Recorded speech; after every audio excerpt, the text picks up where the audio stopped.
what's going on, Blitz Nation out there? Welcome back to Blindside Blitz. I am Joe DeCapita, and unfortunately, our boy Jim McPhee cannot make the show. He doesn't have a voice anymore. It's that simple. He just can't talk, and he's having issues there. But he is helping us run the show. He's our producer, our guest producer for this show. But joining alongside of me, I mean, the man that doesn't need any introduction at this point on the show. He is the man, the myth, the legend that is Big John. Welcome aboard, Big John. Hey Joe, how you doing today, brother? I'm glad to be here. Although, as always, if you're seeing me, it's probably because Jimmy is under the weather. So, not happy to hear that he's got a bit of a gravelly voice, but I'm happy to be joining you tonight. Yes, yes, sir. And we got a few topics to get along to. I know the owners' meetings have gone through and done their voting on what rules they want to upgrade or change or implement new ones. So we're going to dive into that a little bit today. We're also going to get into a couple other things as well down the show. Yep, let's Um, get in there. let's get into the rule changes here. So first off, I'm going to say, after they've gone through a plethora of either teams kind of putting up their proposals and rule changes or what have you, the NFL owners approved a significant change to the league's kickoff structure while also authorizing an expansion of the replay assist program. Those were the two biggest topics in the conversation for the NFL meetings. One of which, the touchback on kickoffs, will be marked now at the 35-yard line for the 2025 season instead of the 30-yard line, kind of further penalizing um, to get those touchbacks. So, Big John, when it comes to this situation about now they're just changing the spot of the ball, if Right. you kick it through the back of the end zone, it's no longer at the 30 now. Now they're going to move it to the 35. How might that impact, the defenses, the offenses now even getting pushed up further the field? Yeah, I mean, look, the NFL is not interested in defense. We all understand that, right? If it's an offensive driven game, they do have a premium on player safety. Mhm. So if the two seem to be contradictory right now, if you had a premium on player safety, you would think, Joe, that they would want to have more touchbacks. That, hey, it's out of the end zone. Right. There's no crashing into each other. Boom. And how do you incentivize that? Keep it at the 30. Mhm. You and I are probably old enough to remember when touchbacks came out to the 20. Yeah. I'm old enough to remember that, right? Like Yep. that's what a Yep. touchback meant. But the kickers weren't as powerful back then, right? You still had No, the straight not at on all. American kickers, the Mark Mosleys of the world. So it seems to be a little contradictory, right? It If is. you're really focused on player safety, Joe, wouldn't you want more touchbacks? And that's the funny part of it all, is that they're all about safety, but they've been taking a lot of heat in terms of the fans wanting the kickoff back. Right. They want that Right. excitement back on kickoff. And this was kind of their way of saying, "Oh, well, we're compromising a little bit here. We're going to give you guys a kickoff, but it's not going to be the same kind of kickoff that you're used to." And when you Right. talk about safety too, this past season, the concussion rate, which is a big deal on kickoffs, dropped 43% Wow. from Yep. 2023. That Yep. is damn near half of a Yeah. drop off in terms of concussion rates on kickoffs. That Yeah. is incredible. And of course, it's going to be a dramatic number like that because the formula that they're using for kickoffs is not the same that we're used to. This is more a, you know, close. It's within 10 yards of on a one line Right. protecting the ball carrier, another line pursuing the ball carrier, and nobody can move. Nobody can move until that ball carrier catches the ball. Right. So there's not going to be a lot of built up, you know, movement towards the ball carrier and to create those big hitting plays. So it makes sense. The numbers dictate what we Right. saw on the football field this past season. So I get it. They're trying to be safe. I understand they're trying to reduce the concussions and everything, but it's just not the same. It's just Yeah. not the same with kickoffs. And me and Yeah. Jim have had this kind of I, conversation back and yeah, forth, pro, you know, yeah. pro for it, pro against it. Like, I hear you because, like, hey, man, I'm old school. Let's face it, I'm just old, right? mhm, So I remember the days when those were called kamikaze squads. The kickoffs, the yeah, special teams were called kamikaze squads, and it was there because you expected to get somebody hurt, and you had right, the flying wedges, and you had the flying right, V, and all this fun stuff. Now, as a fan, that was exciting, but I do mhm, understand that there were people crippled for life on kickoffs and coverages. So right, here's an alternative. I'm surprised no one just simply came up with this. Why not adopt something like what the Canadian Football League does, which is like there's essentially a 10-yard halo on any kick, punt, kickoff, it doesn't matter, right? Like nobody could come anywhere near the kick returner until he's actually caught the ball and started running forward. And that's like a 10-yard halo. Now, what the CFL did, if I remember the rules, unless they've changed the rules since the last time I looked, it also meant no fair catches. So like it was a trade-off, right? You didn't get a fair catch, especially talking about punts specifically, right? But you had mhm, that halo, like nobody could come within 10 yards of you until you gotcha, put the yeah, ball, but you had to field it. And I'm mhm, wondering if that would work something similar for kickoffs, right? Where you could say, all right, like you have the starting, the standing start, right? I mhm, I like that because you don't have yeah, the momentum. right, You've got that they're facing each other. What is it, 10 yards apart now, Joe, in this dynamic kickoff? yes, yes, So 10 yards apart, there's not enough momentum being built up to crash no, into. So I like that part of it. And now I think I would have left. I mean, I'm okay with them keeping the dynamic kickoff, but that touchback should have stayed at the 30. Quite honestly, could have even been pushed back to the 25, and I'd yeah, still be happy with it. I agree. It's one of those things that, um, the NFL continues to be more proactive for the offense than the defense, obviously, with Yep. the way the penalties are called, the way penalties are implemented and created now. It seems like the bulk of the penalties are always to hinder the defense and what their capabilities are Right. Right. against the offense. And it bothers me a lot. Being like a defensive minded guy, I love defense. I used to love the old days of just blasting quarterbacks Right. right as soon Right. as they get rid of the ball. Like, now the game has changed dramatically, Right. and the kickoffs now are part of that. They're trying to make it safer. I understand what they're trying to do. I just don't agree with it. I mean, to bring back kickoffs to be exciting again, you gotta go back to the way it was. You gotta go back to having the big kickoffs with guys running down to try to cover the kickoff and everything. Um, I am not a proponent of this new formula, this new formation, and Right. how to do things with the kickoff.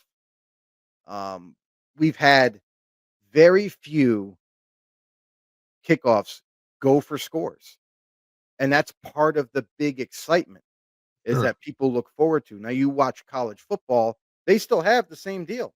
They still have the traditional kickoff. Guy returns it, it makes it more exciting.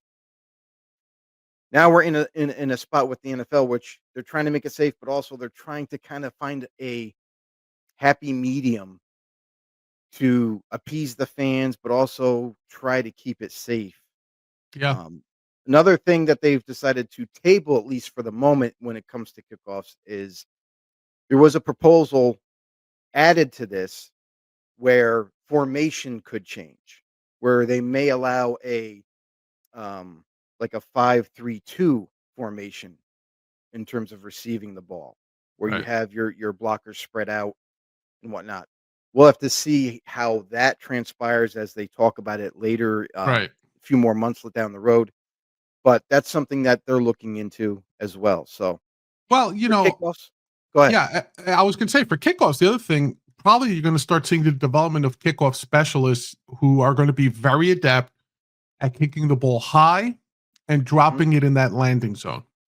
Oh, yeah. Because I think that's the next skill set that has to be developed, right? I mean, Mhm. um, you have to drop it in there. If you're a special teams coach Like if you're Pat McAfee or whatever, or you have to be coaching up these kickers to learn how to kick it up and then drop, like say at the 5 or 10 yard line. It's just a skill that's going to have to be taught. And who knows? That's the way you might make a football team now, is like just being really good at dropping it into the landing zone. Our boy William has a comment. He said, "Who cares about the boring stuff? Is the Tush Push banned?" Is he No, watching porn again? could be. That could But be. All right. as far as the Tush Push, it is not banned yet. They are actually going to table it. They are not going to make any decision because apparently in the meetings there is a 50-50 split in terms of the league whether they're for or against the Tush Push play. Right. There's been many statistics drawn up about it and how successful the Eagles are at executing that play, but I feel like it needs more of a discussion, Not just the and that's Eagles, what by we're the gonna do. way. Not just the Eagles. The Bills are pretty good at it too. And I think I was reading somewhere that the Bills actually had a higher success rate than the Eagles on their version. Now it's not quite the same play, but the Bills actually had a fun. So, Joe, the question I have for you is this. There used to be a rule that I guess people have forgotten about, and they only got rid of it, say, 15, 20 years ago, if my memory serves. Now, let me paint a picture for you because I talk a lot and I'm a storyteller. Championship game, NFL championship game, the Ice Bowl, Cowboys, Packers. Last play of the game, we all remember, those of us old enough remember that classic picture of Bart Starr sneaking over Jerry Kramer to score the touchdown to get the Packers into the first Super Bowl, right? Well, what people don't forget is there was a fullback, number 44. And if you see the picture, while Starr is crawling over Jerry Kramer, he's up in the air like this, with his hands up like this. Mhm. Everybody assumes he was signaling touchdown. He wasn't. He was pushing them. No, it was the opposite. He wanted to let the ref know that he wasn't pushing him. Because back then, and up until the late 90s, I think, Mhm. offensive players could not push a ball carrier forward. They could not grab Yeah. him and pull him forward. They couldn't get behind him and push him forward. There was always a mosh pit where like you might off the side do it, but it was illegal. If especially at the goal line, if the ref saw you pushing your boy in, it was a penalty. I forget what it was, 5-yard penalty or something like that. Here's a simple solution to the Tush Push. Just bring back that rule. Just bring back the rule that used to be part of the game. Yeah. Because otherwise, what you're doing is you're penalizing a team for staying within the rules and being damn good at executing a play. That's where all this is coming from, right? If people could stop the Tush Push, you wouldn't be hearing jack about it. Point is, the Eagles are one of the best teams, and the Bills, at executing that play. So what do you think about that? Why don't we just bring back that old rule? No offensive lineman or other player Mhm. can aid a ball carrier by pushing them. Well, it's funny because as much as Nick Sirianni gets a ton of credit for creating this play, it honestly wasn't created by him. Mm, I did a little digging and found that former Minnesota Viking Anthony Barr, who happened to be a linebacker, was sitting on the right? sideline and talking amongst his teammates and basically said, "Hey, how come now that, they don't have that rule anymore, how come we don't just like try to push our quarterback or running back through the thing?" And once it's a video footage, so you can check it out, like Mm, if you can find it. But I'm like, "No way. Anthony Barr thought of this?" And like right. now it's being brought up, but I thought it was a cool little nugget on because everyone, debates on who created the play, who came up with Right. the idea. But I thought that was kind of like a little funny, you know, excerpt to It it. was a And defensive guy that came up with it. so, Yeah. yeah, defensive guy. Go figure, right? But I'll say this: if you brought back that rule, that would appease some people in the league, but it also would irate, obviously, the teams that are good at it, that don't want to get rid of it because it is a football play. And I think that with every offensive play, there's always another way to combat it and to create a defensive play to stop it. Offenses create plays to overcome defenses. Defenses got to do the same thing on their side. So why not if the offense is getting ready, the Eagles are getting ready, they're right there. It's 4th and 1. They're going for it. Why doesn't the defense mimic the same formation and shove one of their linebackers towards the quarterback and Well, try to because yeah. basically it's a scrum. Basically, it's more like a rugby, scrum where two teams come together and they're trying to push each other over the line one way or the other. Why doesn't the defense try to do that and Well, mirror that? yeah, let Because me it's all about that play yeah. is predicated on pushing the quarterback and sliding him over the top of other bodies. And that's why a lot of times you're successful because you're not touching the ground, but you're being slid across, and that's why you end up getting that first down. So why don't the defense do the same thing to try to halt that? Well, I'll push back a little bit on your rugby analogy, right? Because in a rugby scrum, one side or the other isn't the one controlling the flow of the play, right? In a rugby scrum, the referee comes over and just says, "Okay, both your sides ready," and then he rolls the ball in the middle of the scrum. Whereas in football, only the offense knows when the ball is being snapped, right? That's Mhm. why football, the offense always has the advantage over the defense, right? Because they know where the play is going, they know when the action is going to be initiated. The defense is always reacting. So the tush push in that sense is if you could execute it properly, and again, not everybody can. Um, Really, it's an almost unstoppable play, especially like I said, if you do it the right way. Now, the reason I think if you brought back that old rule, it doesn't prevent you from designing a new tush push, right? Which is like, because that rule said you can't push the ball carrier forward, but there's nothing that says like you can't still push, say, a fullback or a tight end in front of the ball carrier and create a Mhm. lane for them, right? Yeah. Or running options off of it. See, that's the other thing. A lot of people are like, well, you can't stop all the Eagles have to do is line up for that play and then run an option off of it, whether it's a pitch out or a little jump True. I pass or mean, something, there's right? other ways to do it. I mean, but all in all, it's meant to be quick anyway. So Yeah, if you start trying to be extra creative and be like, "Oh, well, we're gonna fake it and then hand it off to our fullback and then push him or right, have right, him right. go a different way." I mean, it I it mean, I would get it. delay the play instead of it being bang bang. Um, What about the premise on that play that it's more dangerous? Again, if you go back to player safety, I like mean, Jason Kelsey said that he goes every time I yeah, ran that play, I felt like a building collapsed on me. It was like yeah.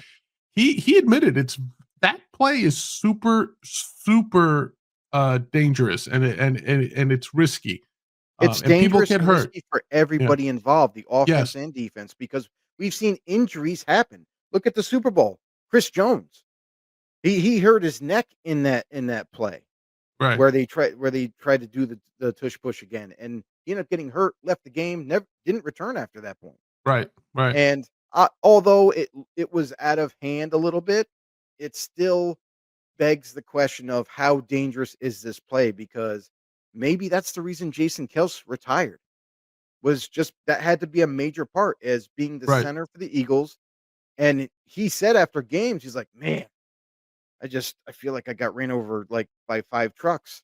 Like, my body's so sore after every game," and that play in particular just really, really, kind of overtaken, Jason Kelsey and what he was able to withstand. Yeah. His body was so beat up. So, yeah, I Yeah. mean, I think anybody, offense or defense, there is a opportunity to get hurt on this play Do you think because of do everything. you think that's a more winning argument as opposed to, hey, we just can't stop it? Is it more of a Oh, winning yeah. argument at I the don't owners meeting? I don't think at the owners meeting that is the directive. I don't think they're saying, "Okay, we're gonna spearhead this with, well, we can't stop it. The majority of the teams can't figure out how to stop it, so let's get rid of the play." I think it's more driven by the medical part of it, the safety part of it. Guys are getting hurt. Here's the statistics. Here's, you know, some guys that did not report any major Right. injuries, but a ton of minor injuries happened when they played the Eagles or when they played the Buffalo Right. Bills that were Right. implementing it. So that right there, I think, is the directive. That's what they're really kind of honing in on and trying to make a case for. And honestly, that tush push, the way the brotherly shove or whatever you want to call it, Yeah. that could actually be escalated even worse, right? Like, I mean, typically the Eagles run it, say, with two tight ends leading Hurts, right, and then having a back behind him pushing, right. I Mhm. mean, I can imagine replacing everybody but Hurts with an offensive lineman. Can you imagine they lined up with 3 guards in that formation in the backfield? Think Yeah, about right. it. Like, you could escalate it even Yeah, worse in terms you of could. making it more dangerous and more effective. Right. So I do think that there is, like, it's tough for me, man, because to your point, hey, don't penalize someone for doing something well, right? Like, you Right. can't just, that's like the old days, like, people forget the illegal chuck was because nobody could get past Mel Blount off the line of scrimmage back when the steel curtain was around, right? And they said, hey, Mel Blount was responsible for changing a rule. They just, receivers couldn't get off the line of scrimmage, so they had to change the rule. Mhm. Jack Tatum would mug people while the ball was in the air. Just as a quarterback would release it, he'd clothesline somebody. It was a So different time. it was a Definitely a different different time. time back then. But my point is, they caused rule changes, right? Yes. And it was all for was for player safety, one was for excitement, because they said if everybody does what Mel Blount does, nobody can throw the ball, and we're going back to the 3 yards in a cloud of dust. And even then, nobody wanted that in the late 70s. So is Right. it the same thing now? Is it that it becomes so automatic, whether it's the first down for the Eagles, whether it's the touchdown for the Bills with Josh Allen? Is it part of that? Like, we already saw they changed the rule because it was too automatic. The point after, it was too automatic. So they said, we got to change it up, move it back, make it like a 35 yard, 38 yarder right now. Yeah. We got to change it, right? Because it's too automatic. People are falling asleep during this thing. Mhm. Do you think that, Joe, goes into the discussion where some of these owners are like, hey, even if it's not fair, this play is too automatic. So it's killing the league excitement. When they get in that 4th and inches, nobody's stopping them. Is that part of the consideration in addition to the injury and in addition to the jealousy is what I'm saying? I don't think they'll win that argument because it's not like we've seen the percentages, like the Eagles the last 3 years utilizing it. They've been anywhere from high 70 percentile to mid 80 percentile in terms of success rate, and it depends on the year how much success they've had. So, is it above 60%? Sure, but there are teams that have found ways to slow it down, to nullify it enough through games to kind of stop it in a sense. But for the majority of them, yeah, they're pretty successful at it. It is difficult play to stop, but I still don't think just because you're good at a play, we just should get rid of it. Yeah, Like, I I tend I I, I I still tend to think agree with that you. it comes down to safety. Now, if it comes down to where the teams that are for canceling it, say, "Hey, look at this many minor injuries transpired. Guys, some of the guys missed the following game. Some of the guys missed extenuating, time due to it or had to play hurt the rest of the year because of it." Then maybe they have a shot of getting rid of the play. But I think that you can't get rid of the play just because it's so hard to stop. I agree with you. Yeah, I you're agree with you. gonna have to try to figure something else out. But Yeah, part of it is, if as old Art Donovan used to say, the defensive tackle for the Colts, uh, it's like, well, if that quarterback's going to throw his head in the middle of that scrum, make yeah, sure you take it off. yep, It's like, yep. like, Listen, look, it you played football, right? yeah, Like, you and I know whatever happens at the bottom of that pile it's anything goes, man. Fingers and right, eyes, people biting yeah, your fingers, yeah, kicking you in the nether regions and all that. It's like, so you need more of that, I think, not to play dirty, but you mhm, gotta exact a physical toll if that quarterback, whether it's Jalen Hurts or Josh Allen, yeah, says, hey, I'm gonna go head first into this line, make them pay. Make them pay every time until the coach says, I'm not risking my quarterback anymore. I don't want to risk him anymore. This is definitely going to be one of those main topics as they start to talk further about it that is Yeah. going to constantly linger on. And, and there's going to be a lot of people that are on both sides for it, Yeah. against it, whatever, different reasons, different opinions. But this isn't the only thing that is being talked about at the meetings. The next one that we're going to Let's get move to on. is owners approved to add responsibilities to its replay assist program. Hmm. The on-site replay official will now be permitted to reverse flags that are thrown for hits to defensive players, along with face mask penalties, horse collar, tripping, running into, and or roughing the kicker. So we've seen this happen before. That Nothing's ever going to get called. you know penalties get thrown, Yeah. and then now they're allowing the replay assist to kind of say, "Hey, we're throwing a flag up. We need you to Yeah. take a look at this a little bit deeper. Is it a penalty or not?" Right. But it's only for these specific situations. It's not for everything in football. So those replay officials, however, will not be allowed to add a flag when an obvious foul was gone uncalled. That's the other part of it. Yeah. So it's only being used one way or not the other. So they can correct flags, like if they've thrown it and you know they said horse collar, and then they look at it and say, nah, we Right. It don't see wasn't. horse collar. Yeah. They can pick it up, but they can't use replay assist to say, hey, we missed a pass interference. You know, so it's Yeah. like we're only utilizing this thing one way. It's kind of going to be interesting because here's the thing. I think that any replay official is going to be loath to overturn an on-field referee or an umpire tossing some laundry. It's just they're going to be loath to do it. We saw it like after that infamous whatever season that was, where the Saints receiver got mugged on the sideline and there was no penalty, and there's we got to have replay for this. It cost Mhm. the Saints a playoff game. Blah blah blah. Right. Right, and then the following season they put it in, and guess what? How many calls got overturned? Zero. How many flags got thrown that weren't? Zero. Because nobody wants to show up their officials. And let's face it, the officials are NFL property. Nobody wants to show them up, right? Mhm. So it'll be interesting to me is, will they actually overturn stuff? Potentially, I could see it. Potentially, I I could mean, see it. that's what we're getting to, though. Yeah, but we need to.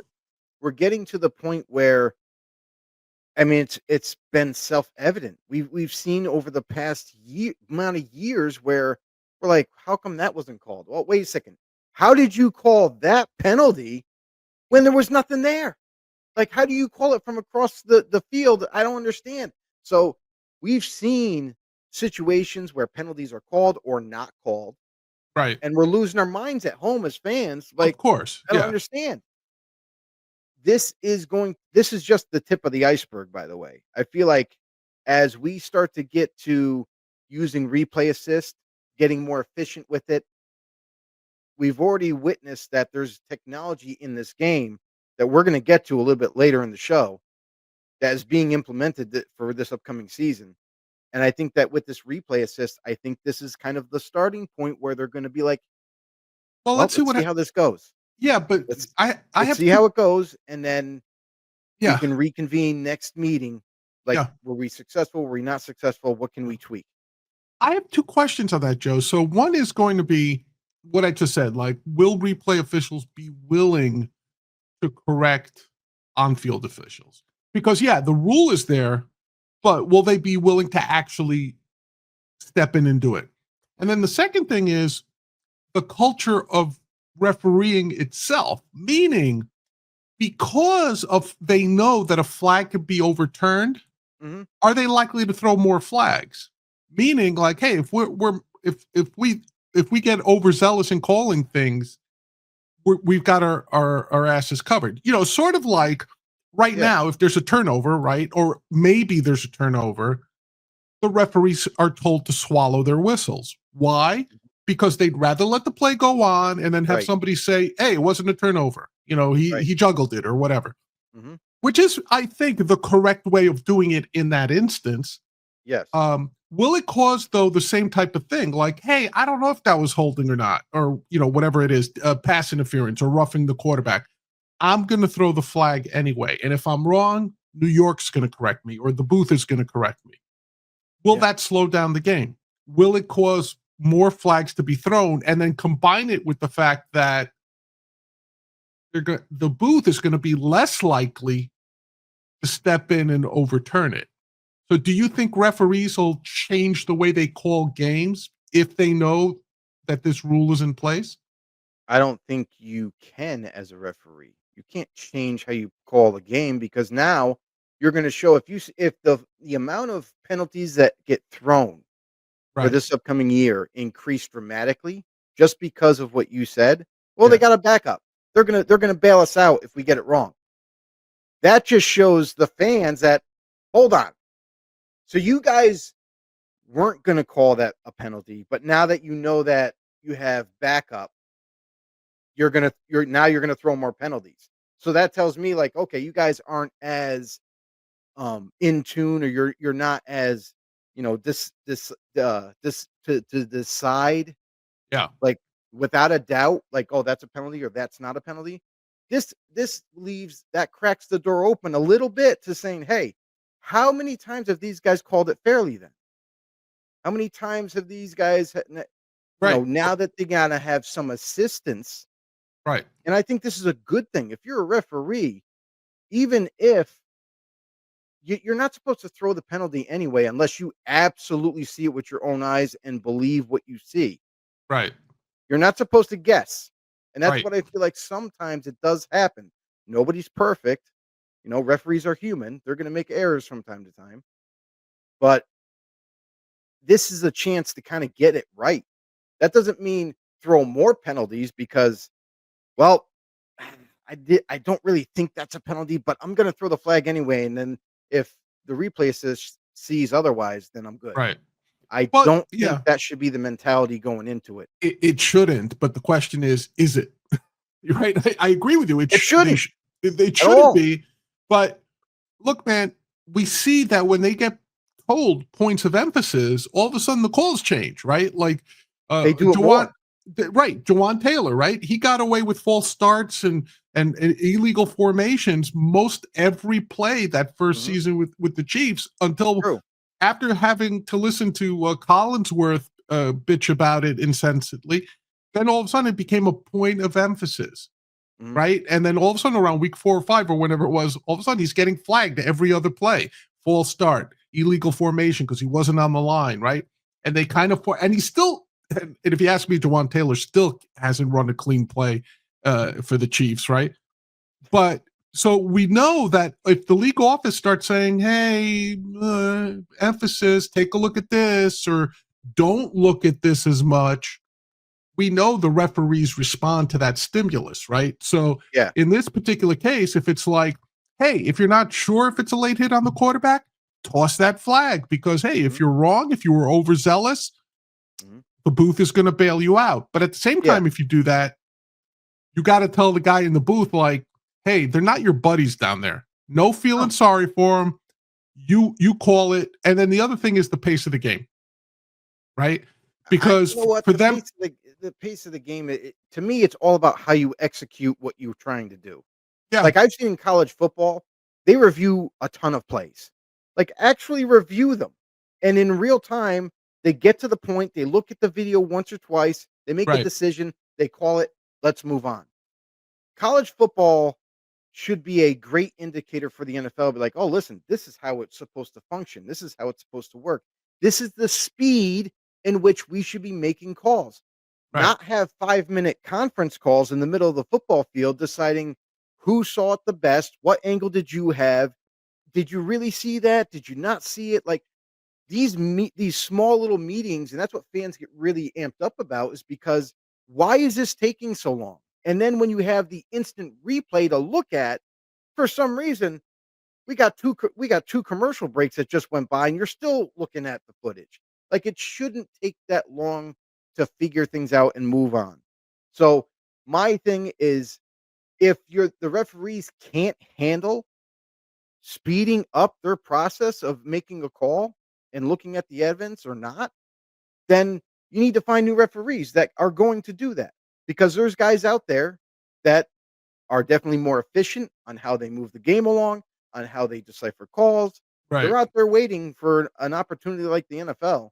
You might have to look into that, because we've also seen the age gap that is NFL referees versus college football. Right. Now you got you got the spring league.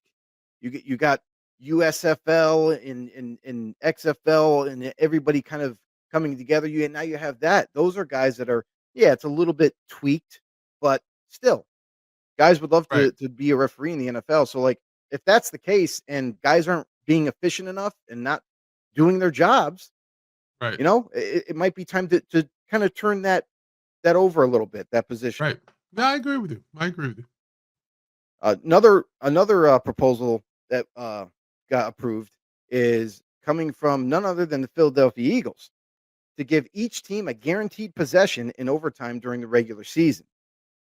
Previously, a team with the first possession could win the game in overtime if they just scored a touchdown. Right. This rule change aligns the philosophy with a previous change to postseason overtime, except regular season overtime will still remain at 10 minutes. So, John, now we have the Eagles taking a step forward and implementing a proposal here, getting passed through. They're treating it basically the same as the playoffs now. Yeah. Now you have an opportunity. Both teams have an opportunity to possess the ball. You got 10 minutes to do it and try to decipher a winner. Here's my problem, John. I'm a little old school in this whole overtime situation. I like sudden death. I think the first team that scores, whether it be a field goal, a touchdown, whatever, a safety, Right. that should determine the winner. End of the game. But now they're allowing both teams to possess the ball in overtime. Well, I like the fact that the regular season and the postseason are the same. So let's get that basic premise out of the way. Whatever happens during the playoffs should happen during the regular season. So whether you agree with the overtime rules or not, the fact that they're the same, they're consistent, yes, kudos. I'm down with that. Right. I'll even go more old school than you. I think, and I've always said this, is regular season, postseason, I don't care. You play the full quarter of overtime. I don't care how many times you score, no matter what. So, you like, play the full quarter. It's like just another quarter. If you're still tied after the fifth quarter, sixth quarter. Because my thinking on something like this is I want to see all facets of the game. I want to see this. Hold on. Yeah. Hold on. This is where I got to stop you there. Yeah. Because we just got done talking about how long the game's going to go, and the NFL doesn't want that. So I really don't think that we'll ever get back to that. Oh, I hear you. I hear you. I know we're not, but I'm just telling you what I would like to see. Okay. I would like to see these guys play football, because let's face it, how many games end in a tie? How many regular season, four-quarter ties do we see? Not many. Not too many, right? It's a small percentage. And then if you allow the full quarter, you don't have to worry about this nonsense. Am I playing for a field goal? Because see, I agree with your sudden death thing until they change the rules. So if most drives are starting at the 35 at a minimum for the most part, and these kickers are blasting them from the opponent's 40, 45-yard line, they have a reasonable shot of making the field goal. Sudden death now really comes down, for the most part, comes down to the coin cost, right? So I understand the concept of sudden death not being preferred. I get it. But I would rather see just play the whole quarter. If it's tied after the fifth quarter, go to a sixth quarter, go to a seventh quarter, sort of like college football. Not exactly, but sort of. And I think that would bring excitement to the game. It would bring a sense of urgency for these guys, right? But it wouldn't be dangerous, I would think. It'd be tiresome, but it wouldn't be dangerous because you're just playing your game at that point. You could still play. If you're a good defensive team, you could just play to hold them. Play ball control for that overtime. Play for the field goal, but understand that if you didn't make it, it's not a tie. You could still lose the game. You know what I mean? That's just me, but I understand it won't get to that. So having said all that nonsense, I would say I'm aligned with them saying, hey, whatever you got in the postseason, that's what we got in the regular season. Keeping it the same. Like consistent. Yeah. Consistent. Yeah. That part makes sense to me. Yeah. I just, for a league that is always worried about the length of the game, this is kind of the same ideology of saying, "Oh, well, it's a thanks for participating in the regular season or for the regular amount of Yeah. time in the game. Guess what, guys? We're going to go to overtime, and guess what? No, doesn't matter who scores the touchdown first. It's okay because Right. we're going to give the other team a chance." Like, no, this overtime is to decide the winner right away. Let's I'll take say, that. "Oh, well, we Yeah. got a touchdown. The other team's going to get a chance to match it and keep this overtime thing going." Let's just say, like, let's get a winner already. Well, I'm with you. I'm with you on the, if they kept it to, well, if you score a touchdown, either defensively or offensively, the game's over in overtime. I'll buy that. I just didn't like the fact that a field goal on the opening kickoff of overtime could decide it. See, I wasn't down with, and it wasn't because I favored the offense or the defense. It's just that the rules itself, like, lended itself to playing for a field goal. And with the liberalized offensive rules favoring the offense, playing for a field goal becomes much easier, right? Like, it's sort of like the tush push. Yeah, somebody might be able to stop it, but if it's got like an 80% success rate, why would you do anything other than that, right? Yeah. So in overtime, if you kept it at pure sudden death, meaning the first score of any type ends the game, that I would have like not accepted. But if you're keeping it as, okay, but if someone puts it in the end zone offensively or defensively, even on their first possession, cool. That I'm okay with that. I'm okay, to your point, with that. I just don't like to see a field goal. A safety I could see ending the overtime as sudden death. I'll accept that too. But just that effing field goal, like, you start out at your 35 or 40, and then like you got to travel 20 yards, 25 yards. That's all you got to travel. And you're playing for those 20. It's not like you get them in the process of trying to score a touchdown. You're playing just to get 25 yards. And to me, in today's NFL,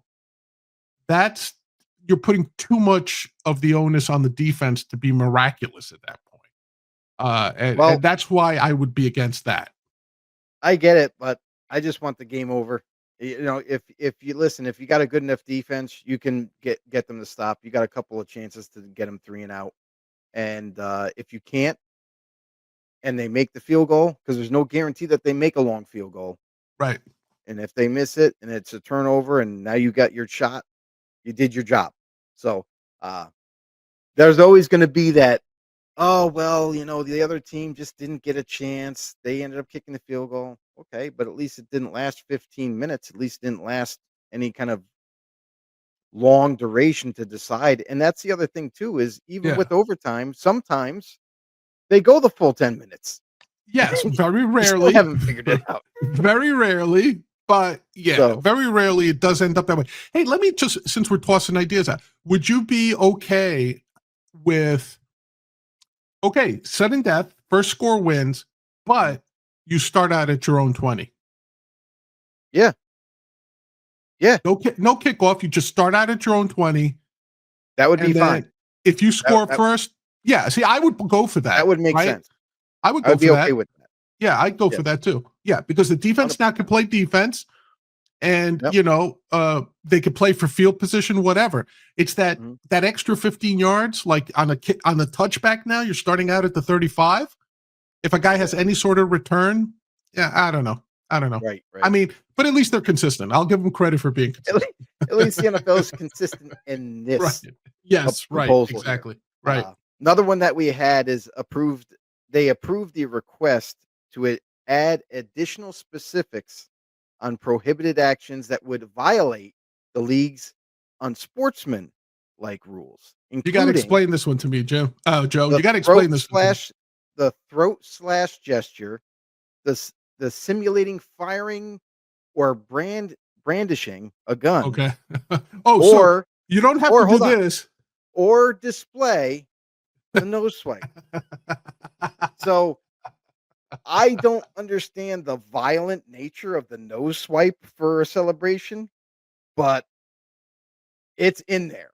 It's been put in. So That's now crazy. anytime a player I get the throat slash gesture. Obviously, that's violent, whatever.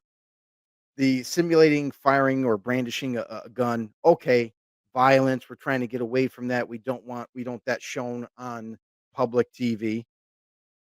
But the nose swipe gesture, I don't see it being harmless. But Joe, again, Joe, I don't get any of it, Joe. I don't get any of it. You know when I thought we lost our minds? When Brandon Cooks got flagged for his bow and arrow gesture in the end zone. Like, how many people are walking around like Robin Hood, yes, doing drive-bys with bow and arrows? It's not, listen, it's much like people who complain about violence in movies. This is the libertarian in me, all right? It's like, do whatever you want on the field. Once you allow celebrations, I don't care if they bring a chorus line onto the field. I don't care if they're doing like multiplayer dances. I couldn't care less. I love the Vikings for this.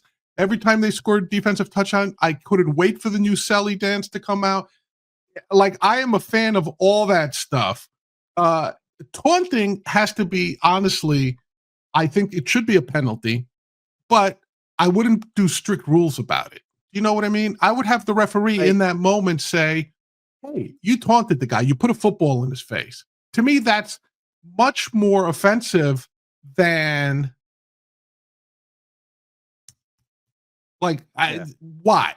We don't have kids in the first grade running around going bang bang to each other. I mean, come on.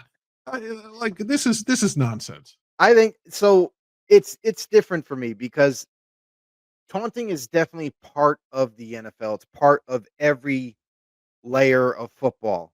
Like growing up, you get Yep. taunted. You might taunt someone else because you achieved a play over them or scored a touchdown. I get the celebrating part, and the taunting is part of it. But when it gets to a point where it's personal or you turn it into a personal attack, then I could see the league stepping in and giving you a fine, a hefty fine. They did that before when they Yes. were totally against celebrations. Anything, dancing in the end zone, you'd get a penalty and then a fine Right. later from the NFL. Then they kind of lightened up on it and said, okay, you can celebrate, but within reason. And I feel like this is just kind of like another stamp that the NFL is putting down and saying, listen, it can't be anything sexual. It can't be anything violent. It can't be anything like that because we're trying to keep a clean image and we're trying to just, you know, we're trying to just make our sport bigger with fans and everything. So I get it to a point, but I think taunting is still part of the game. I think they should allow it if it's not deemed violent or personal or anything like that. Listen, I love when Tyreek Hill catches a bomb and puts up two peace signs as he's running down the field. You know what I mean? Yeah. And just said, "Peace, I'm out of here." Like I scored. Yeah. That to me is okay.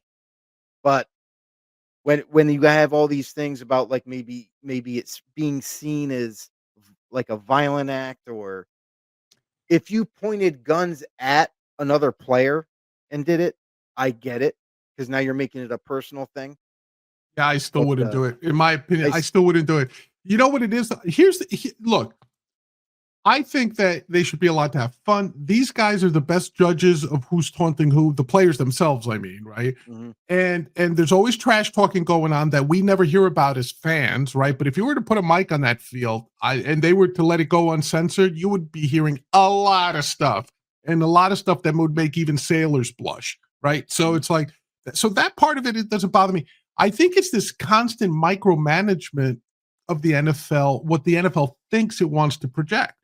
And honestly, look, I would draw the line in nudity. Like, I don't want somebody whipping his junk out and, twirling it around or anything in the end zone. Fair enough. But anything short of that, I'm okay with. What are we going down to? That was it, McCrinkleberry, the Key and Peele thing where you only get one pump in the end zone when you celebrate. Did you ever see that skit? No, I haven't. You got to get it on YouTube. It's literally where they made fun of this, and they said that the guy could do a hip thrust, but the NFL would only allow one. If you did two, it was a penalty. If it was three, you got kicked out of the game. And then they would have like a referee sitting by a guy's crotch waiting to see if it moved forward or not, and it was like, it's a hilarious skit. It's if you get the chance, I'm surprised you haven't seen it. If you get the chance, look it up on YouTube. But the point is that, like, if you're going to outlaw celebrating, which I'd be against, but if you outlaw it, great, outlaw everything. If you're going to say, well, like it's not celebrating. I feel like it's not the celebration part. It's what they deem as a violent or sexual gesture is what they want to stay away from. So, like, I think they're okay with the celebrations for the most part, but certain ones, like the throat slash, like showing a gun and shoot, pretending like you're shooting it, whatever. Yeah, They want to stay anyway. away from those. I was going to say, do it anyway. Who's watching the NFL who gets offended with this? Seriously, who, like, are their ratings impacted? Do they have any data on this, or are they just being like old curmudgeons, old white guys somewhere in New York? It's like, if you said to me, "Hey, everybody started doing this and pointing guns and whatever," and we saw our ratings go down, all right, fair enough. Stop, cut the crap. But my guess is, I don't know, Joe, about you, Joe. My guess is that stuff probably increases ratings. It probably gets more people to watch. It creates more content on YouTube, and it creates more content on social media. It creates buzz about the NFL. So that's why I think it's ridiculous. Let them celebrate. Let them do. Now, if you want to call a delay a game because it's going on too much, fair enough. Like, you have 30 seconds. You have the play clock, and that's it, right? So if you wanted to do something like that, fine. If during a celebration you took the football and hurled it into the stands, that's a delay a game. Call that a penalty, or unsportsmanlike, call that a penalty. But the actual dance itself, what are we going to do? Like Dancing with the Stars? We're going to have judges? No. I mean, again, I don't get it. It's not them getting rid of celebrations. It's certain ones that are deemed violent and sexual. Well, so that's what I'm saying. You got to have people judge it. I don't know. I think they're trying to stay away from any kind of recollection of using a gun. It's okay to do that to maybe even the youth or whatever. I think that's I hate that argument. I hate that children emulate the pros. I saw that. Listen, you want to be a good parent, you raise your own children. You tell them what's right and wrong. Don't wait for football or television to tell you how to raise your children, as far as I'm concerned. Oh, that's true. Right. You shouldn't, so if your kid is waiting to determine whether this from Tyreek Hill is a gang sign or not, you've failed as a parent. Maybe you should be spending less time watching football and spending more time with your kid. If Tyreek Hill doing this or Brandon Cooks doing the bow and arrow is going to set your kid on the path of crime, stop that. You know what I mean? It's like, let them have fun. The sexual stuff, I understand. Like, no sexual stuff, like when who was it, Randy Moss mooned the crowd after a touchdown, right? He did the simulated mooning, right? Okay, fair enough. That I get rid of. Or if somebody got down and started humping a football, fair enough. Call that a penalty. I get because it's just sexual. It's FCC rules on TV. I get it. But like the throat gesture, the pointing of a gun, of your fingers as guns. I mean, like, what is it, a real gun? Yeah, come on, stop. And that's just my opinion. I've always felt that way. Let them do whatever they want. These guys keep score amongst themselves, right? Like when Odell and Josh Norman had that running feud, right? They knew each one had stepped over the line with the trash talking. That's why they constantly got ejected from games, right? Like when Norman was still an All-Pro with the Panthers and Odell was with the Giants. Then they start fighting on the field. Oh yeah, they'd throw fists because they knew that somebody said one too many things about somebody's mama or whatever. Yeah. They settled it themselves, and when it gets to that point, you throw them out. That's unsportsmanlike conduct. You throw fists, right? You get into fights, dancing, whatever, like pointing guns. Come on, stop it. That's my opinion. Another one that we got to get to is approved proposal from the Pittsburgh Steelers to have one video or phone call with no more than 5 prospective free agents during the negotiation period before the formal opening of free agency. Hmm. Previously, teams could speak only with the agent of the player during the so-called tampering period for free agency. So this is going to be a big deal for free agency for the upcoming offseason, where they're going to allow teams to up to 5 free agents that are seen as being an unrestricted free agent. They're gonna be able to Teams are gonna be able to hit up to at least 5 and start negotiations on the phone with the player and the agent, not just the agent anymore. Right. Now they're gonna be able to have, uh, conversations with the player to let them know, like, "Listen, this is how we view you in our defense or offense. We wanna make you a focal point." Kind of like a negotiating tactic to kinda maybe get that player and agent to decide, "Okay, yeah, this is the team for us." Right. A little bit sooner than normally allowed, and they're gonna be able to schedule a meeting, but they can't meet up until that tampering window opens. So, something that's gonna be very interesting to watch for the upcoming offseason on how some of these teams are going to execute utilizing this new proposal. Yeah. I don't know how I feel about that. I'm a free market guy. Start negotiating with anybody at any time. If they're not practicing with their current team, they should be able to go out, take offers. Listen, Joe, you and I, if we're working for someone and someone says, "Hey, I think I want you over at my joint," after the whistle today, stop by Dugan's Pub. We'll have a beer. We'll talk about you coming over. What are you going to need to come over? How long? No, what kind of notice do you want to give your current employer? Right? We do that all the time. Why should NFL players be prevented from doing that? The tampering thing, I think it's just rules that end up they're there for gotchas, and sometimes they're enforced, sometimes they're not. It's like if you, depending on the player's contract, if the player's contract says you can't negotiate during this period or while you're under contract with us, that's a different story. That's Yeah. tort law. But if it's But that's like, exactly what it is that you cannot talk to anybody until the new league year, which is the actual official start of free agency. So, then why get around it? See, that's what I'm saying. Like this, to me, I always look for the simplest solution, right? So if you're not allowed to talk to anybody until the start of the calendar year, the new calendar year, fine, mhm, no exceptions, no Zoom call. What's the difference between a Zoom? Do you realize like most of us now conduct 95% of our business without ever meeting anybody face to face anymore? It's over Zoom, it's over the phone, right? It's over your FaceTime, whatever. So like what why the distinction? Are we saying like they somehow can't fit they can't put together a contract over the phone, over Zoom? That's nonsense. Of course they can. So like these are just to me little cheats. Either say no contact or hey, it's actually a free market. Go ahead and sell your services. Uh, negotiate all you want. Do whatever you need. I think it figures itself out. You don't need to have Big Brother looking at it. That's why I would just let them go.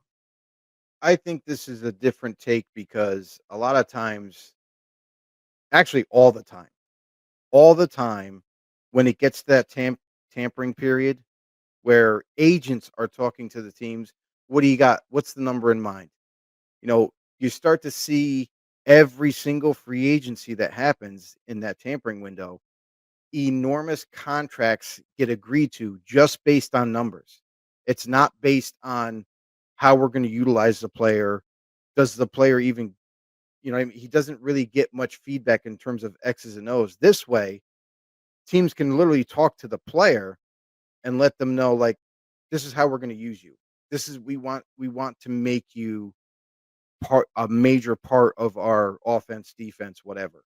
Yeah. And I feel like it is a way that the teams can convey to a free agent what they in fact tend to use him as, or how they view him with that team to, in a sense, kind of negotiate their way into him making a decision, not just about finances, not just about location, but now more about also the X's and O's of football, which I think is a good thing for the more for the player than just the agent.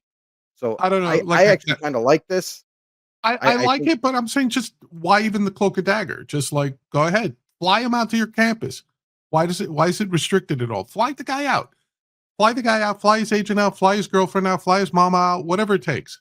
Right? Like because you can't do that before the but new that's league what year that's what I'm saying. I'm saying why the hypocrisy of it? because he's not an unrestricted free agent until that new league year hits. That's the reason why they even created the tampering period is because to give teams that wanted to start negotiating contracts, that for them to do it ahead of time. And then if that player said, "Oh, I'm 100% in on X team," new league year hits, now we can fly out there and sign the contract. But I guess my point is, why is there a disjoint between the league year and like why isn't the new league year the day after the Super Bowl? Because they just didn't decide that. But that's what I'm Because saying. So why not make well, things simple? If you want to keep a player's rights past the Super Bowl, pay him for it. Say your next that's year's just how I feel like that's just how those contracts are made, though. no, Like they're those made with contracts aren't made like, okay, as soon as Super Bowl's over, that's the end of the league year no, because it's no, not. I get that, but that's because the owners obviously work in concert with the commissioner's office and the rules Mhm, committee to set this up. mhm. And I'm saying it's like, why bother with the who's tampering or whatever? Like, just say like the day after the Super Bowl, unless a player's contract says you're under contract for all of 2025 now, like, go ahead, go negotiate. Why are we waiting an extra week? I feel like if that was to happen, then you have other teams that are already out of the playoffs or out enough soon enough, Yeah, they'll have an advantage to get said player versus the team that literally just either lost the Super Bowl, won the Super Bowl. right. It's kind of like that. Um, Like with the it's kind. coaches, It's kind it's of the like exact same thing with the coaches, right? If it's you were kind of on a like when the dust settles. They yeah, allow teams like the dust settles. They're then we get into the new league year. We get into everybody's kind of on the same page and prepared the same way, yeah. ready to go. You know what it is, Joe, and I think I don't want to get too into it because I know we'll never agree to it. I'm one of these guys that's just like nobody is better at figuring things out than the market.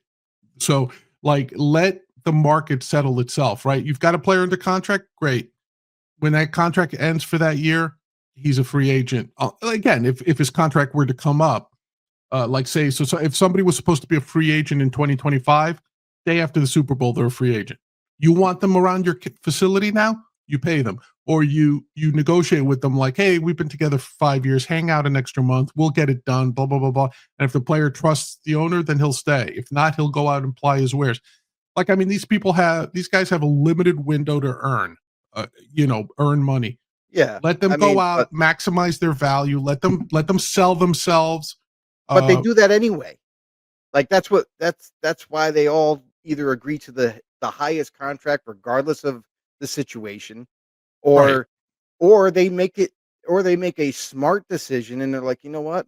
I could take 5 million less, but go to a winning team in free agency. But that would Like happen without a tampering period, right? it Wouldn't the it same thing happens. happen without a Well, tampering? no, because here's the thing. This is why I think the tampering period got created is because one, they wanted to give a chance. Now, here's the other thing too: is nothing gets done officially until the new league year starts anyway.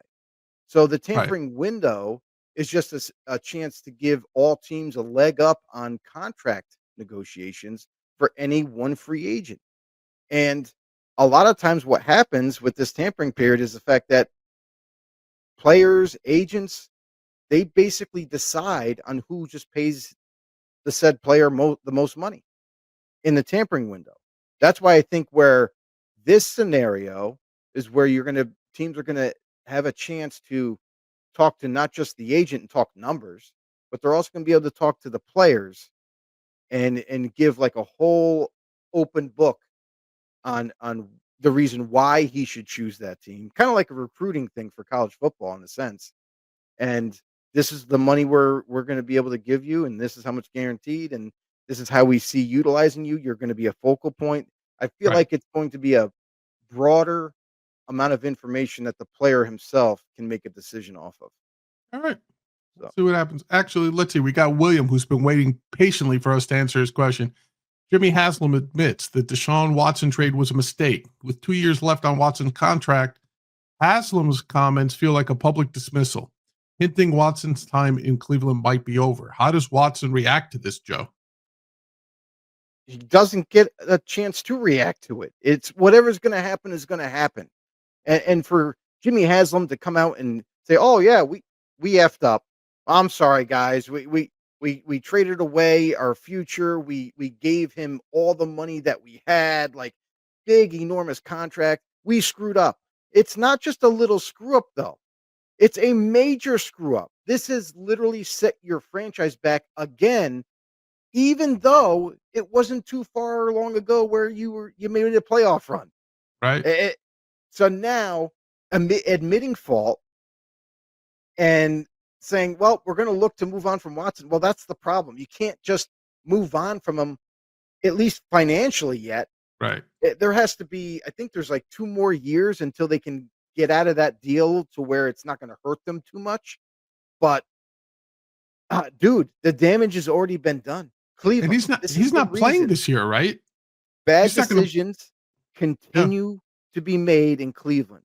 And until that changes, unfortunately for that organization and that fan base, the same result is always going to remain. So Deshaun Watson, to your point, still recovering from his injury that he had late in the season, not going to be ready. I don't think he's going to be ready for OTAs. He might even miss training camp. And by being as rusty as Deshaun Watson was, and now re-injuring himself yet again, I'm not sure this guy will ever. No, he won't ever get back to the way he was with the Houston Texans. We won't see that Pro Bowl side of him at all. right. His career's done in my eyes. He this was his last ditch effort and last chance to prove to the NFL, to prove to Cleveland that they didn't make a mistake. And unfortunately, it's over. Yeah, I agree. I agree. Yeah. So I I, I just Cleveland Browns, man. Unless they figure something out in this upcoming draft, I, I tell you, I don't know if they'll ever find their quarterback. Yep, yeah, I hear They you. did I trade for agree with Kenny you. Pickett, so at least they got some kind of insurance, right? We'll see what What is he, happens. the 46th starting quarterback or something that's about to happen? Who knows? Yeah, something like that. Yeah. All right, the Ravens are looking to sign Lamar Jackson and Derrick Henry to extensions. What do you hear about that, Joe? Well, here's the thing: is if you're a smart organization, you get ahead of the curve. You sign your prolific, high end players earlier than later. Derrick Henry, which is a interesting player to talk about because he is 31 years old right now. He's on the last year of his contract for the Ravens. And you can't afford to move on from Henry unless you have an answer in place. And I think that for Derrick Henry and the Ravens, what it's really going to come down to is this upcoming draft. We are coming to a draft that is so deep with and rich with running back talent. Not to say that, okay, if they draft their guy and then they're going to move on from Henry automatically, no. But they need to get that future put in place this year, this draft. If they can do that, they're gonna. I think the smartest move for them, being a running back who's defied the odds, who has somehow found the fountain of youth at 31, extremely healthy, durable, had just over 1,900 rushing yards this year, 16 touchdowns. Are you kidding me? For a guy who just hit the 30 mark last year, and he had such a successful season. Right. And honestly, you could make the debate that Derrick Henry is the reason the Ravens were so successful this past year. Oh, sure. I can make that argument. Yeah. Because with that addition, look at the difference that transcended. So my opinion about Henry is hold off. Let's hold off till after this year is over because one, you can't predict injuries. Two, you can't predict production to continue. Right. And three, if they get a running back in this upcoming draft where they could get comfortable with the idea of moving on from Henry after this upcoming season, then they're in great shape. So I don't think they're in any rush, Big John, to sign him to a 2-3 year contract extension right now when the draft is right there on the cusp of things where Right. maybe they could get their future guy and be locked into Henry at the same time. So I think it's going to be a numbers thing, obviously, if they are to come to terms with him earlier. But I think the smart play is to let it marinate a little bit in Baltimore. I would agree with you. I mean, Lamar Jackson, if you need to extend him, I would. Like, that's the one position you don't mess with. Quarterback. Yeah. And to your point, the Cowboys, I think, are the case study of what happens when you wait too long. Yes. And honestly, they get what they deserve. Jerry Jones got what he deserved. Like, the only guy he took care of was Dak Prescott, and he took care of him later than he should have. And now that's an albatross around that team's neck. He's putting off Micah Parsons. It's already cost him an extra $10 million a year now that Garrett signed his $40 million a year contract, right? You know, Micah's going to be, he's going to want 41, right? So the rule of thumb is at premium positions, you're better off signing sooner rather than later. And in the NFL, honestly, there's just two premium positions, right? Quarterback and like a killer pass rusher, whether it's a defensive end or a linebacker, right? Like, those are the guys you want to sign to extensions earlier rather than later. Maybe put some voidable years in there. Maybe don't guarantee all of the money, but you want to extend those guys sooner rather than later, because all of a sudden, 2 years ago, when you're saying Deshaun Watson, who broke the mold with all his guaranteed money, right? Like we just mentioned, Watson, he's the guy who started this whole nonsense. Or I should say the Browns were the team that started all this nonsense by giving them the $230 million guaranteed. Mm-hmm. But in a weird way, that looks cheap now. Right? It looks cheap. It looks cheap now. And that was like what, 2 years ago, 3 years ago when they signed to that, when they made the trade for him. And it looks dirt cheap now. So you know, when Mahomes signed his, what was it, 7-8 year contract, that looks cheap now.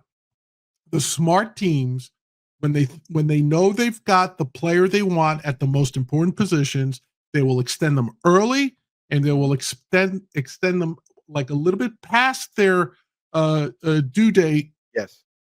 So that way they control the cards. They control the narrative of saying, okay, now's when we draft your replacement. Now is when we can cut you and let you go or make a trade or get rid of you. As the Patriots used to say, better to trade somebody a year earlier than a year later, a year too early rather than a year too late. So I agree with you. I like, if Jackson says I need more money, pay Lamar. Pay Lamar. That's a premium position. As much as I love Derrick Henry, you know, I'm an old school big back guy. I love myself some Larry Zonka and Earl Campbell. So I love Henry as a player. Yeah. You don't overpay for running backs. You just don't. I think the Eagles are going to regret extending Saquon for as much as they did. As great and as big a fan of Saquon as I am, I think if the Ravens give him guaranteed money for another 2-3 years, that'll be a mistake, especially at this age. But Jackson, you pay him. Like, I'm looking at that's the thing. Like Lamar Jackson, he plays that premier position at quarterback. The only thing that I could argue is if a franchise like Baltimore, if they were in love with a quarterback that they thought they could turn into a future starter and be the answer, then you might think about possibly moving on for the younger guy, the lesser contract, that type of deal.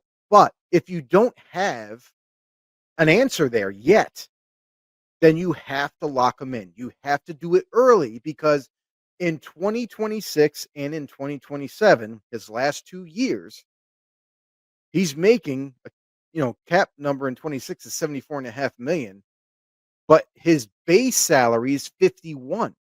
Right. His base salary in 27 is 51. Those are big numbers where Baltimore would be okay with paying 51 million, but could they get away with maybe giving him an extension, give him a little bit bigger of a signing bonus, maybe more guarantees, and saying, "We wanna pay you 55 million on average per year, but we're gonna give you a big signing bonus. We're gonna give you 80% of the contract guaranteed." And to suffice it to say, the guy's only 28 years old, still in his prime. Right. He's got many. That's the other thing too, is with quarterbacks, you're noticing with all the rule changes to protect the quarterback position, to keep them upright, keep them healthy as possible.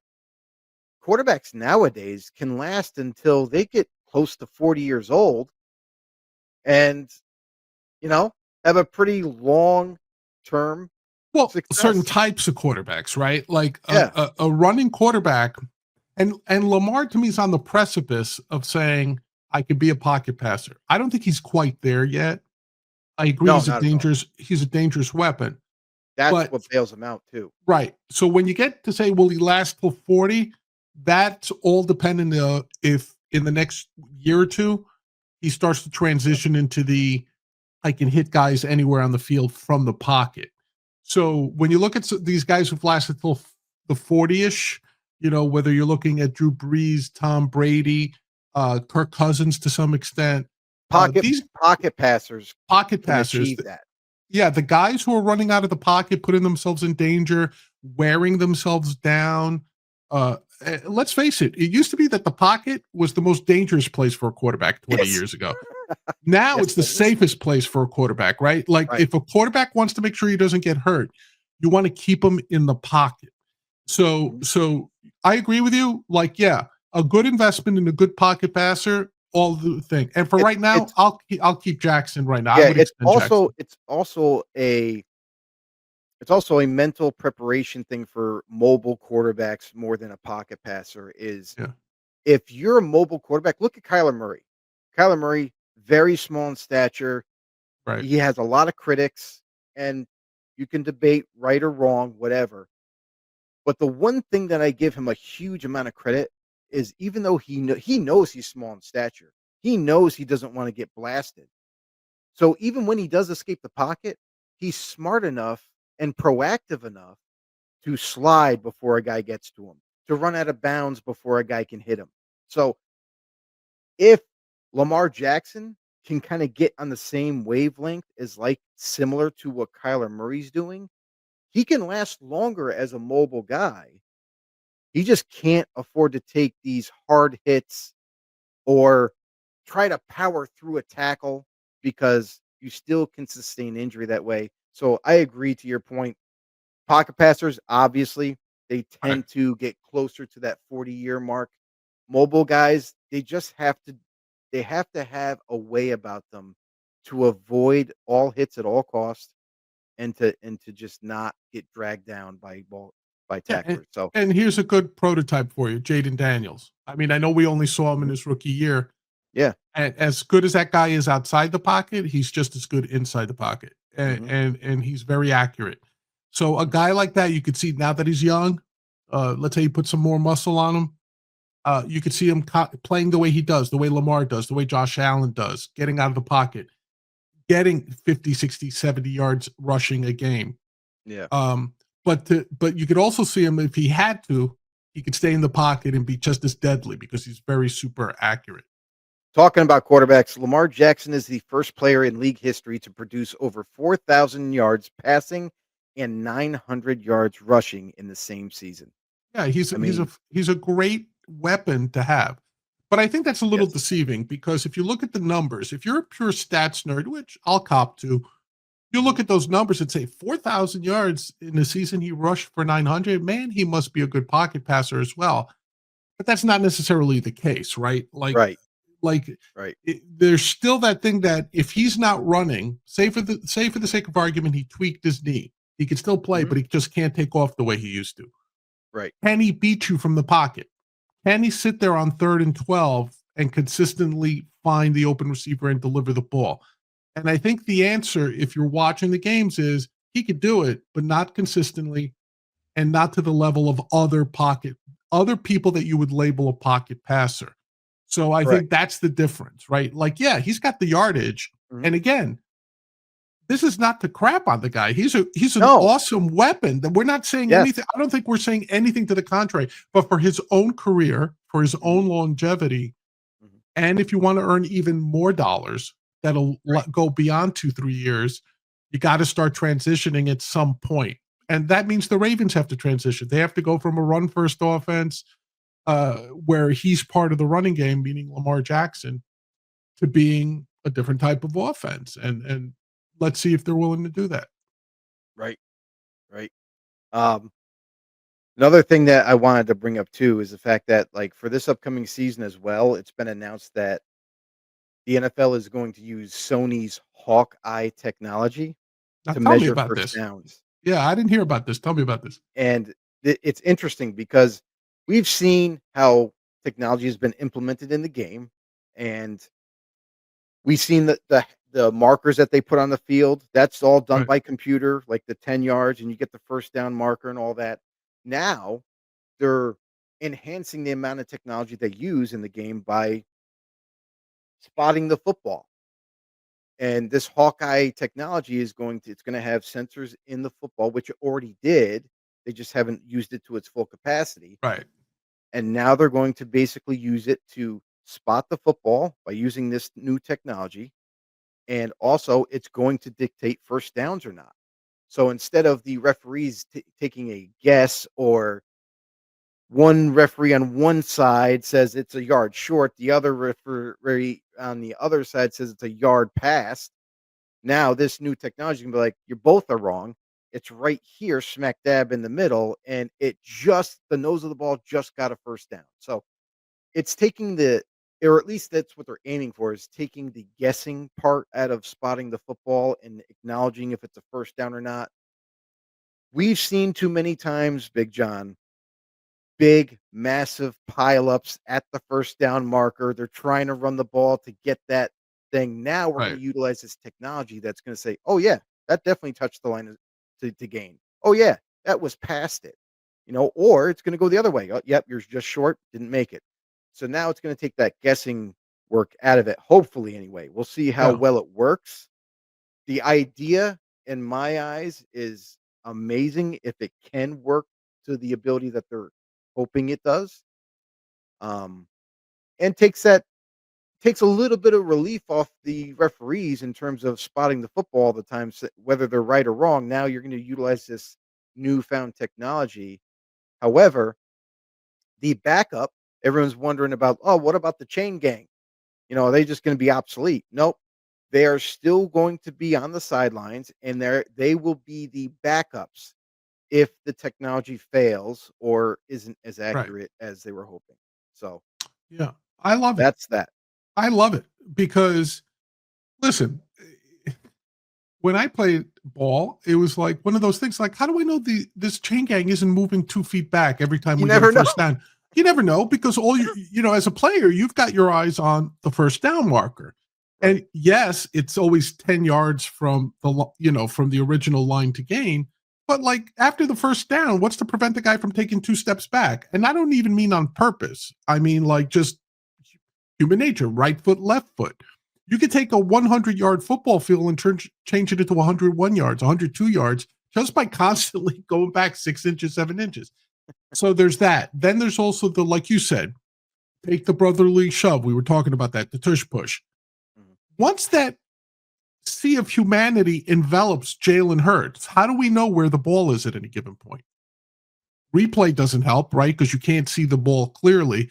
So it's literally up to the referee to say, well, I kind of saw bodies Guessing. move this way, and I'm guessing I'll split the difference. Yep. And I think it was in the Super Bowl where we literally saw for the Chiefs, and of course it worked in the favor of the Chiefs, where the referee closest to the spot, because he was on the hash, Mhm.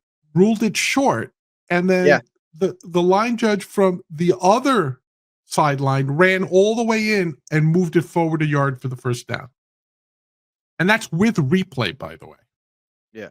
And So, that's not the only time it happened in the playoffs. You of think course, about the that's just a Chiefs. yeah, Chiefs, everybody was wondering if Josh Allen had the first down or not in that scrum. yeah. Again, it's not an exact science. I know they're trying to do their best. However, with this new technology, that takes all that pressure off. You would And hope, yeah, if it I hope it works. works out. I really genuinely do because it is physically impossible to look through people and see the ball. Like, it's Right, just it is what it is. So, right. with this new technology, I hope that it makes the game better. It can progress and maybe even it might even speed up the game instead of guessing of where to spot it and have conversations. I saw it short, I saw it long. We can kinda just skip all that and get right to I the would game. even love it on something like punting out of bounds. You know, how the referee has to kind of guess Yeah. where it went out of bounds, right? Yep. It's like, have it. Yep. See, I love it. I'm for it. I'm Yes. 100% for that. Yeah. And Big John, I feel like this is just the beginning stages of it. Like, Yeah. they're gonna try it with this first, and just like to your point, maybe next year they do it for punts, you Yeah. know? So we'll see. I love it. Football is always the most technologically advanced sport in the US. Always has Yeah, been. Like, if anything's going to evolve into rollerball, it's going to we be talked football. You know, and I know, I hope I'm alive for it, Joe. I hope I'm alive for it. yeah, I know, like, we were one of the first shows to talk about the motorized tackling dummies that colleges are now Right, right, right. implementing in their practices where they freaking tackling dummies just, like, on wheels, and it gets controlled like a remote like a race car, and Right, it's right, right, right, right. going across the field, you gotta tackle 'em. So Right. it's like the technology has been there. Some people aren't aware of it yet, but the NFL is now taking another step forward in that technological space, and we'll Right. see where it takes us because if this works, it's gonna be pretty awesome. Okay. But that brings us to Tyreek's tantrums, everybody. If you haven't heard already, Tyreek Hill is once again at it again, where he's alluding to with cryptic tweets and fans saying, "Well, are we going to trade for Tyreek Hill? Is this going to be a real thing?" And Tyreek Hill is kind of like he's not pushing against it. He's actually kind of adding more gasoline to the flames and saying, "Oh yeah, I'd be down with it. Let's make it happen." But the thing that people aren't looking at is one, are the Dolphins even considering moving on from Tyreek Hill because of his enormous contract, what he's owed? And when we look at his contract, I mean, honestly, it makes no sense at all to release him pre-June or post-June. They would save no money. They'd have a huge amount of dead cap against them. And then even if you look at the trade scenario, which everybody's wondering, like, can he get traded? Pre-June 1st, he cannot get traded. It doesn't make any financial sense for the Dolphins. They would take on a just over 28 million dead cap hit this year, and they have no savings. They would lose 600,000 of it. That's not a huge number, but a loss is a loss. Right. The only way the Dolphins could if they really are interested in getting rid of Tyreek Hill and moving on, is if they trade him after June 1st. That is the one spot, the sweet spot, if you will, is where they can get out from underneath the contract, having only where they can split that dead cap hit between 25 and 26, where in 25, they only take on 12.7 million in dead cap. In 26, they only take on 15.5 million in dead cap. And get this, in 2025, they don't take a loss. They get just under 15 million in cap savings. So, if the Miami Dolphins are considering this, if they want to move on from Tyreek Hill, it's going to happen after June 1st. Right. And assuming they find a trade partner, because someone's going to have to take on part of his salary too, right? Which they may not be Exactly. willing to do. Hey, Exactly. I'll turn it around. Why are we talking about Tyreek Hill? I would look at getting rid of Tua. I've said it from the beginning. I don't like that guy. I think his career, the Dolphins should not be enabling him. He's a walking injury. He's a walking concussion. He might be the first guy to die on the field, as far as I know, because he's not equipped to play quarterback in the NFL. And I say that not because his skills are lacking. He's just not on the field long enough. And when you look at the Dolphins, because they can't invest in a quality backup, like every year we know Tua is going to get hurt. He's going to miss time every year. Might as well pencil that in. And who are we trotting out there? Skylar Thompson? Was that the guy's name? Who's the guy? Scoop Huntley? Is that the guy we're going to trot out there? Meaning guys who can't get the ball to these blazing fast receivers, whether it's Tyreek Hill or Jalen Waddle. So my question is, why are you looking to get rid of Tyreek Hill? I would be looking to get rid of Tua. And if I can't get rid of Tua, I'd at least be bringing in like a Joe Flacco or somebody who can actually get the ball out of his hands more than 5 yards downfield to these receivers. So look, Tyreek Hill is still a weapon in this league. To your point, Joe, financially, it makes it nearly impossible to trade him, because if you traded him, you would have to have a part. First of all, you get nothing in return, right? Because the only way you would trade that is if somebody took on part of his financial commitment. And if another team's going to do that, they're not giving you a first, second, or third rounder. They're giving you like a 5th round pick to take them off your hands type of thing.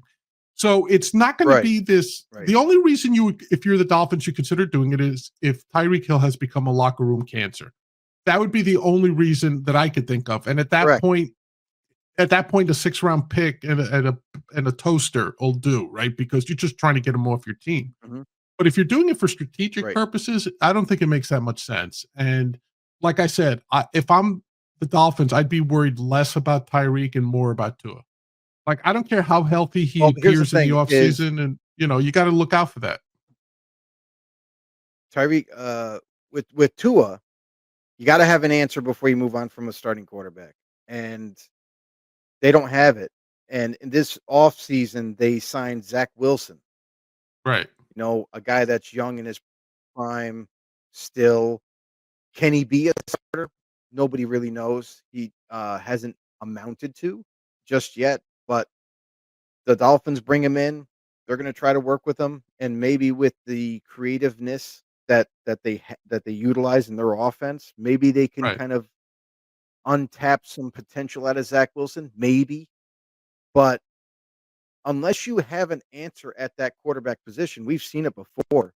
Teams might move on too early from a quarterback, and now they're in quarterback purgatory and can't figure it out for the next 10 years or longer.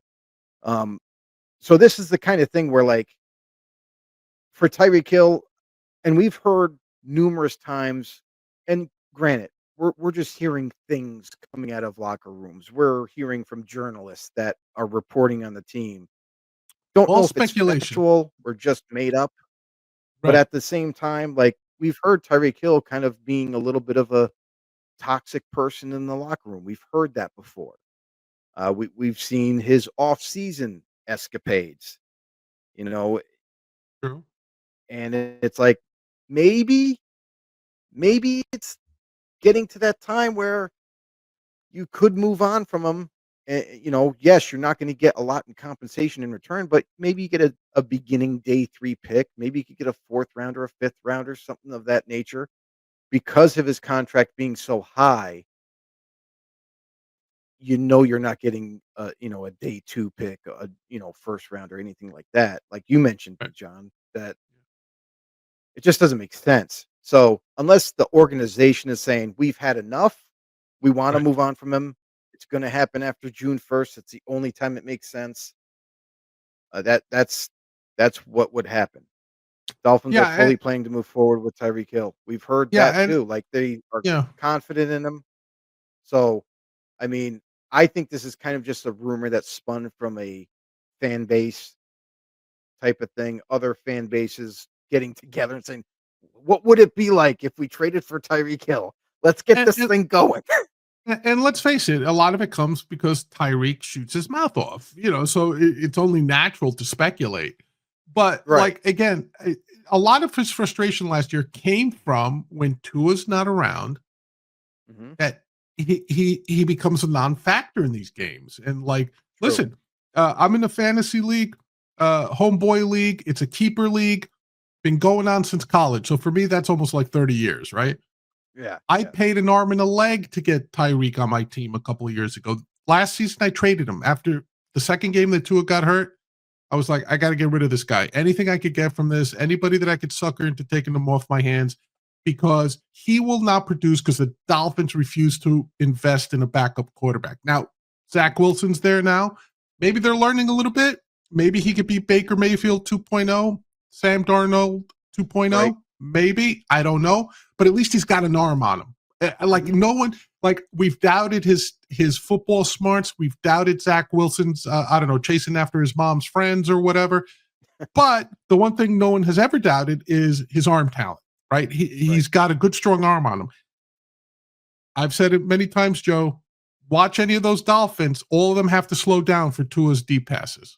He's never outthrown any one of those receivers. They all have to slow down to track the ball in the air when it's coming out of Tua's hands. Maybe they can't wait to find a quarterback like Zach Wilson that could, when he could toss it 60 yards in the air. Maybe they need that. I don't know. But if they can figure out, at the very least, get a competent backup that can take advantage of the offensive weapons they have, because it's not just Tyreek, it's Jalen Waddle, it's Achan, right? Wilson, Yeah. all these guys, right? Mhm. That offense is just speed everywhere you look. Yeah. If you need a quarterback, all right, take a 50% passer. I couldn't even care less. But find me someone that you could run the full complement of plays with. And you couldn't do that last season. We saw it.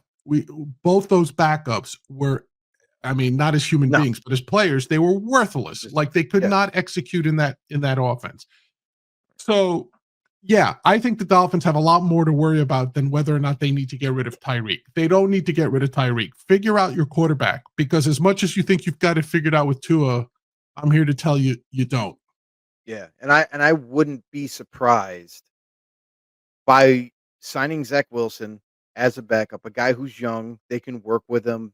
They can maybe create some plays where he can be real successful with. Right. If in fact Tua yet again gets hurt, but also don't be surprised if they go into this draft with the idea of thinking of drafting a quarterback that they can also groom besides Zach Wilson. And maybe that's going to be the exit strategy from Like a Tua. day 2 pick, maybe? It will most likely be a day 2 pick, maybe round 3 if they really like a developmental quarterback that they think they could work with. I wouldn't be surprised if they pull the trigger. I wouldn't even be surprised if they pull the trigger in round 2 either, Hmm. honestly. But round 1, I think they really still need to continue to build on the offensive line, and you're gonna see it. But that all being said, we will soon see if the Dolphins are fed up with Tyreek or not, whether they Right. trade him or not. I don't see it happening. If the word around Miami starts getting louder when we get to May and June, then maybe you might see something happen. But uh, all in all, I think this is kind of like a overblown um, talking point. So with It's that being said, off-season talk radio. Off-season yes, talk that's radio it. stuff. That's what it That's is. it. All the fun stuff to talk about, we have no clue if it's true or Right. not. I agree. I agree So, with you. yeah, but that brings us to the end of our show, Big John. Oh, Um, went by yeah, so fast. so fast, so quick. And Jim, kudos to Jim who's running all the controls in producing for us. Thank you, Jim, for doing that. Uh, if you're new to the show, Hmm. or if you just want to be part of the crew, it's real simple to do. Head over to YouTube for us at Grumblings Media. Make sure you hit that subscribe button for us. Hit the thumbs up while you're there. Share it to all your family and friends because this is the best interactive NFL talk show you're going to find. It's that simple. Eh, And then eh, sometimes Yeah. We have our boy Big John filling in. Just rarely. Just when they Drop feel some like knowledge on you guys. just when you feel like slumming, I come in. But listen, to Joe's point, smash that subscribe button. Join the growing Grumblings Media fan base. We've got 8,000 subscribers now, growing like hotcakes. So, hop on board now before it's passe to say I was there back in the day when nobody knew about Grumblings Media, when nobody knew about Blindside Blitz, because everybody knows about us now. Everybody knows about the Blindside Blitz. And Joe, thank you for having me on. Thanks to Jim in the background there. Appreciate you having me on and running the controls for me. I don't know, Joe. What do you say? Well, you want to hit the closing screen? Definitely. Let's get it done. Hey, everybody. This is Big John from Grumblings Media, and I just want to say thank you for watching our content. If you want to support our efforts here at Grumblings Media, just smash the subscribe button right here, totally free, or just go ahead and consume more of our great content. Click either one of these two boxes.